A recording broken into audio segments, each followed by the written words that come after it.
And the interesting part of that is that once you're doing that, you'll probably, like I did, you'll probably meet the perfect person who will be in alignment with that new version of you. And then she says, this then leads to my next question: how to stop making it a life or death situation by placing such high importance on it, such as saying that if I don't get into a relationship, I'll never be happy, and just focus on other things such as happiness and let what you want come to you. And then she says, looking forward to your thoughts on this and thank you in advance. So thank you for the questions, specifically. So there are two main parts to this answer. The first is finding the childhood references that prove that you have to have a relationship. You have to be in a relationship, whatever that means to you, in order to be happy, and changing those references in order to be changing those references so that they prove that you can be happy without a relationship, and that a fulfilling, fun relationship is a bonus and not a necessity. And also making peace with the worst case scenario.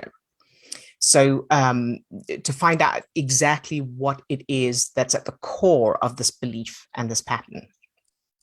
So let's do the second part first.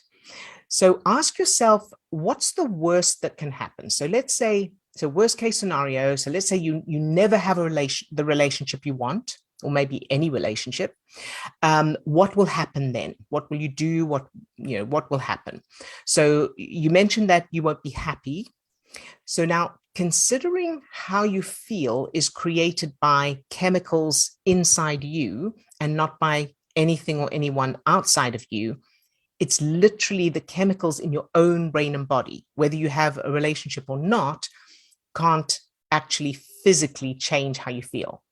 Those chemicals are, of course, in response to experiences with people and events outside of you, but they still only happen inside you. And that response is determined by just two things.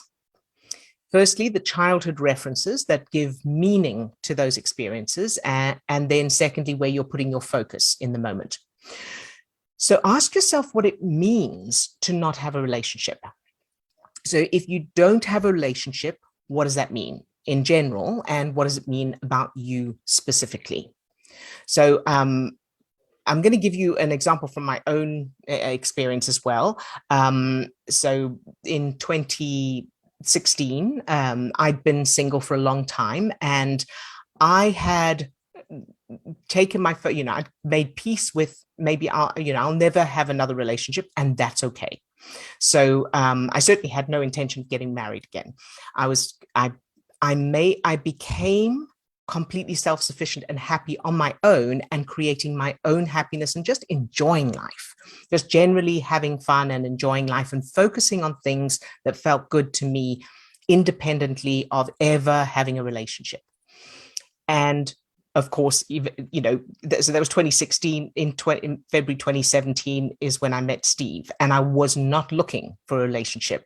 We happened to be in the same place at the same time. And of course, I wouldn't have been attracted to someone like Steve with my old references, because he didn't fit into that paradigm from my childhood. So that's how I know this is so important, to let go of, I have to have a relationship, or I have to have money, or I have to live in a particular place, or I have to have, a particular business or work, or anything outside of you.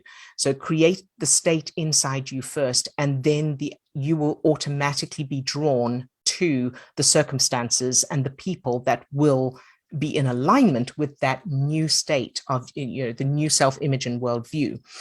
So back to the worst case scenario. So if you weren't going to have a relationship, and this goes, as I say, for whatever a person wants, money, a specific career, health, whatever it is, if you were not going to get those results, let's say that was a given, that you're not going to get it.